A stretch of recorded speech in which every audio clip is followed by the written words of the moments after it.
एफसून पागल मत बनो, कहाँ जा रही हो तुम? अरे महानूर, तुम्हें बताया तो था, जो जगह सेवदा ने बताई वहाँ जा रही हूँ। सेवदा ने जो जगह बताई है वहाँ जा सकती हो। न जाने कौन से पहाड़ के दामन से किस पगडंडी से जाना है, फिर बाएं तरफ नदी पार करनी है या दाएं तरफ वाले दरख्त को फॉलो करना है। मेरे मरहूम दादा के खजाने का पुराना नक्शा भी इससे ज्यादा वाज़ेह था। मैं कह रही हूँ तुम नहीं ढूंढ पाओगी।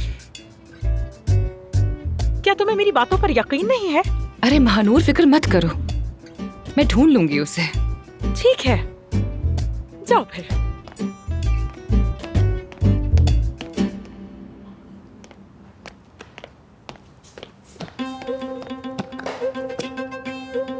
क्या कर रही हो? तैयारी कर रही हूँ। जाना नहीं है क्या? वैसे भी ये ब्लू जंपसूट पहनने का हमेशा दिल चाहता था। महानूर, मैं वहाँ पर अकेली जाऊंगी। हरगिज़ नहीं, तुम अकेली नहीं जा सकती। कभी नहीं। सुन लिया तुमने? फिर बता रही हो, तुम नहीं जा सकती। तुम मेरे बगैर नहीं जाओगी अकेले। अपनी हालत की फिक्र करो। तुम अभी भी सर्जरी और कोमा से बाहर निकली हो, कहाँ अकेली जा रही हो? तुम्हारी जिद मैं जानती हूँ और मानती भी हूँ। समझ गई तुम? ओके, लेकिन तुम भी मेरी जिद अच्छी तरह जानती हो। बस बात खत्म हो गई। समझ गई? तो अब तुम कोशिश मत करना अकेले जाने की। ठीक है, ठीक है, ठीक है। तुम मुझसे जान नहीं छुड़ा सकती।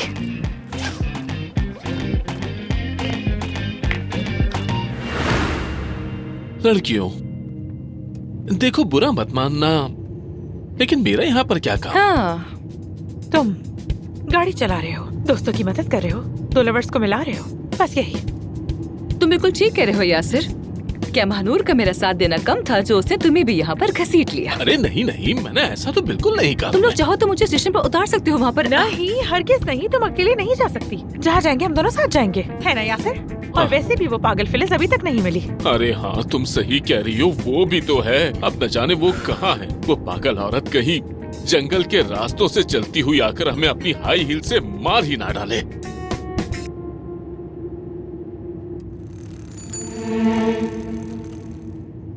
यासिर, यासिर, हम जरा तेज नहीं जा सकते क्या? अभी एक साइकिल वाला हमें ओवरटेक कर गया यार। हाँ बिल्कुल सही कह रही हो, ये साइकिल वाले भी हद से बढ़ गए हैं। इतनी तेज साइकिल कौन चलाता है? ये 5वां साइकिल वाला जो हमें पीछे छोड़ गया।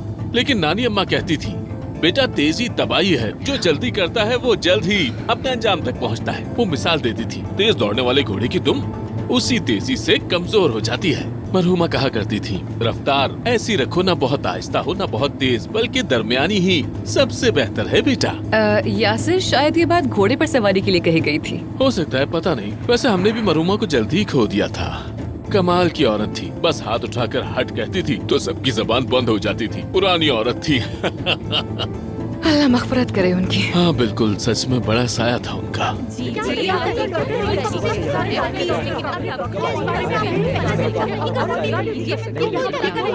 ये क्या बात हुई? ऐसा नहीं हो सकता। यानी ये फ्री चेकअप सिर्फ नीचे होता है, यहाँ ऊपर ऐसा कुछ नहीं होता। इस वक्त सब बहुत बिजी हैं, हम आपकी मदद नहीं कर सकते। आप रिसेप्शन से मालूम करें। आपको बताया ना मैंने कि ऊपर ऐसा कुछ नहीं होता। आप मेरी बात क्यों नहीं समझ रही? वक्त जाया कर रही है मेरा। समझ नहीं आ रहा ये सब आखिर हो क्या रहा है आज। अच्छा ठीक है, फिलहाल आप वहाँ बैठ जाइए, मैं आपको इन्फॉर्म कर दूंगी। उसके बाद हम आपका चेकअप शुरू कर देंगे, ठीक है? आपका बहुत बहुत शुक्रिया डॉक्टर। कैसे लोग हैं यार, इन्हें डील करना कितना मुश्किल काम है। कसम से तबाही मचाई हुई है यार।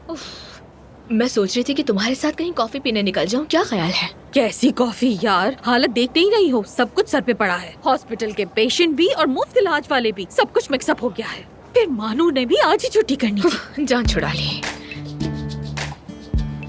डार्लिंग, एक बात कहूँ, तुम मेरी मदद कर दोगी? कौन? मैं? हाँ। मैं? मैडम, शायद आपको कोई गलत फहमी हो रही है। मैं आपकी कोई सेक्रेटरी नहीं हूँ, मैं आज भी एक डॉक्टर ही हूँ। देखो तो जरा। Good luck. हेलो, हम आमिर साहब और अफसोन साहिबा से मिलना है। वो तो नहीं है इस वक्त, लेकिन क्या मैं हेल्प कर सकती हूँ? क्या यहाँ कोई ऐसा है जो हमें फिलिस्तान की मालूमात दे सके? अरे उसके बारे में तो मुझसे पूछो। एक बार उसने अपनी और डॉक्टर आमिर की तस्वीरें फोटोशॉप करवाई और उसके बाद अखबार में छपवा दी रोमांस न्यूज के तौर पर। अब तुम लोग खुद सोचो जरा, अगले दिन बड़ी बड़ी फोटोज के साथ हेडलाइंस लगी हुई थी। एक बार तो उसने आमिर की गाड़ी तक जला दी थी, लेकिन सबूत नहीं मिला था उसके खिलाफ। बिल्कुल पागल है वो औरत, बिल्कुल पागल है। तो क्या आपको पता है कि वो कहाँ रहती है? हमने उसका पता ढूंढने की बहुत कोशिश की, लेकिन ना उसके घर का पता मिला, ना रिश्तेदारों का। कोई कुछ नहीं जानता। ठीक है, वो औरत एक मुहिम्मा जैसी है। मैं एक और बात भी बताना चाहूंगी। 5 सालों में इस औरत ने 20 बार अपना घर बदला है। एक दौर में उसने डॉक्टर आमिर के बिल्कुल करीब घर ले लिया था और बिल्कुल किसी साइको की तरह कुल्हाड़ी लेकर आमिर साहब के घर में घुसने की कोशिश भी की थी। जाहिर है फिर उन बेचारों ने अदालत से ऑर्डर लिया था दूर रहने का। हम भी समझे कि अब सब कुछ ठीक हो गया है, सब अपने घर में अमन से रहेंगे, लेकिन उस औरत ने ऑफिस के करीब घर ले लिया और एक दिन उसने क्या किया मालूम है? सीधा गाड़ी से आमिर साहब को मारने की कोशिश की। मुश्किल से बचे वो। ठीक है मैडम, मैं आपकी बात पूरी तरह समझ गया हूँ। यानी आपको भी उसके बारे में ज्यादा मालूमात नहीं है। देखिए मेरी बात सुने, वो औरत एक जहनी मरीज है। हाँ बिल्कुल ठीक कहा। किसी भी चीज का जुनून इंसान को आहिस्ता आहिस्ता बीमार कर देता है। जानान, हमें तो पहले ही पता था वो औरत कितनी पागल है, लेकिन वो ऐसा भी कर सकती है इस बात का अंदाजा नहीं था। ऑफिसर, आप लोग उसे पकड़ क्यों नहीं पा रहे? सिक्योरिटी कैमरास चेक करें या फिर रिकॉर्ड निकालना इतना मुश्किल भी नहीं है ये। हमें भी समझ नहीं आ रही है, औरत तो बिल्कुल किसी भूत की तरह घूम रही है इस्तांबुल में। ना कोई क्रेडिट कार्ड का रिकॉर्ड, ना कोई कैमरा फुटेज। आप लोग भी जरा एहतियात कीजिएगा। वो आमिर साहब तक पहुंचने के लिए आपको इस्तेमाल कर सकती है। चलें, खुदा हाफिज। खुदा हाफिज।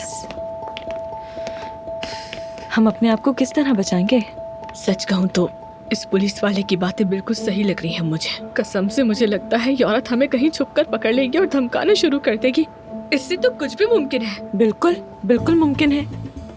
एक मिनट रुको जरा। एक बार तो वो हॉस्पिटल में भी घुस आई थी। और तुम्हें याद है उसने हमसे पूछा था कि आमिर तो हॉस्पिटल से निकलता नहीं, तुम में से किसका अफेयर है उसके साथ? हाय ना बाबा ना। अरे नहीं, ये कहीं आसपास ही तो नहीं, हमें देखना अरे चाहिए। नहीं, अगर यहाँ होती तो पकड़ी तो जाती मेरा ना। दिल बहुत घबरा रहा है। ये क्या हो रहा है? ओहो, इस तरह से तो नहीं पकड़ी जाएगी वो। मैं सिक्योरिटी कैमरा चेक करती हूँ, रिकॉर्डिंग से कुछ पता अच्छा, चलेगा। रिकॉर्डिंग मिलेगा। मैं बाहर नहीं जाऊंगी।